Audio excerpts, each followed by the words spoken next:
You can roughly locate any community in the world, somewhere along a scale running all the way from democracy to despotism. One to the democracy end, another somewhere in the middle, and a third. Let's find out about despotism. This man makes it his job to study these things.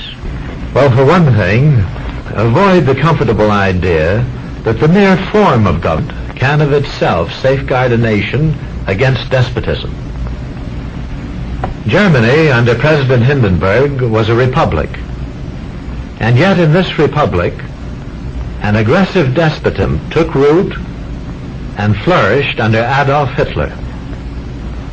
When a competent observer looks for signs of despotism in a community, he looks beyond fine words and noble phrases. For which it stands, one nation, indivisible, with liberty and justice for all.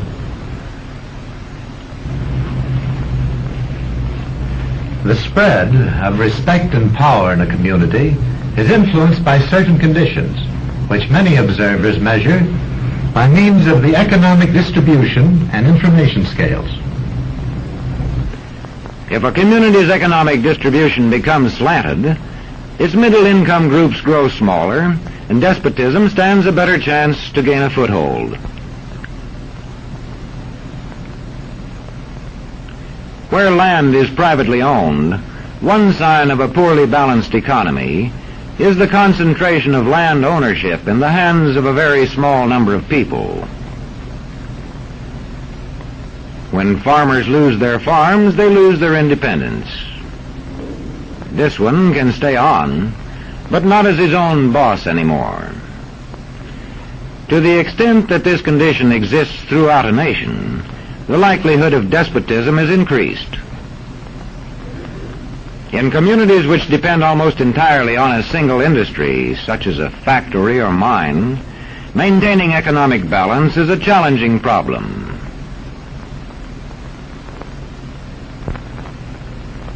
If this condition exists over the nation as a whole, so that the control of jobs and business opportunities is in a few hands, despotism stands a good chance.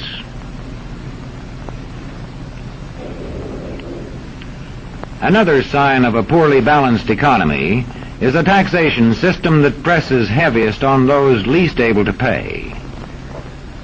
A larger part of a small income is spent on necessities such as food. Sales taxes on such necessities hit the small income harder. In the days of the salt tax, feudal despotisms were partly sustained by this and other effects.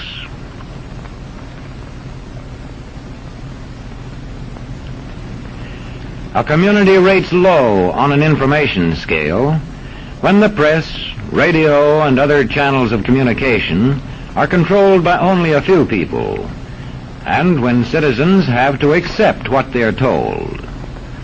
In communities of this kind, despotism stands a good chance.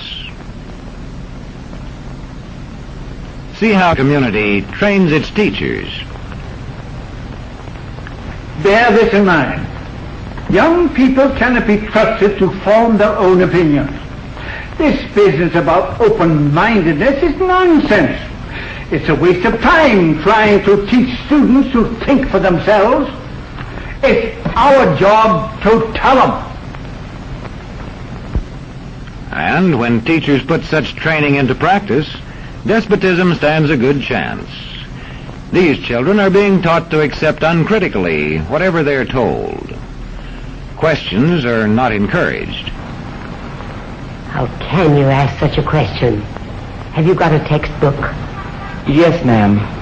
Does it say here that our law courts are always just? Yes, ma'am. Then how dare you question the fact? Sit down. And so we aren't surprised when... But it must be true. I saw it in this book right here. And if books and newspapers and the radio are efficiently controlled, the people will read and accept exactly what the few in control want them to. Government censorship is one form of control. A newspaper which breaks a government censorship rule can be suspended. It is also possible for newspapers and other forms of communication to be controlled by private interests. I thought I told you to kill that story. It'll cost us a lot of If that advertising. story goes out, I quit. All right.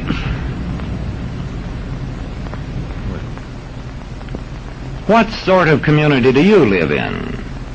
Where would you place it on a democracy-despotism scale? To find out, you can rate it on a respect scale and a power scale. And to find out what way it is likely to go in the future, you can rate it on economic distribution and information scales. The lower your community rates on economic distribution and information scales, the lower it is likely to rate on respect and power scales, and thus to approach despotism.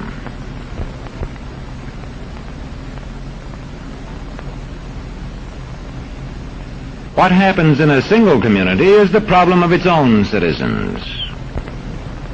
But it is also the problem of us all, because as communities go, so goes the nation.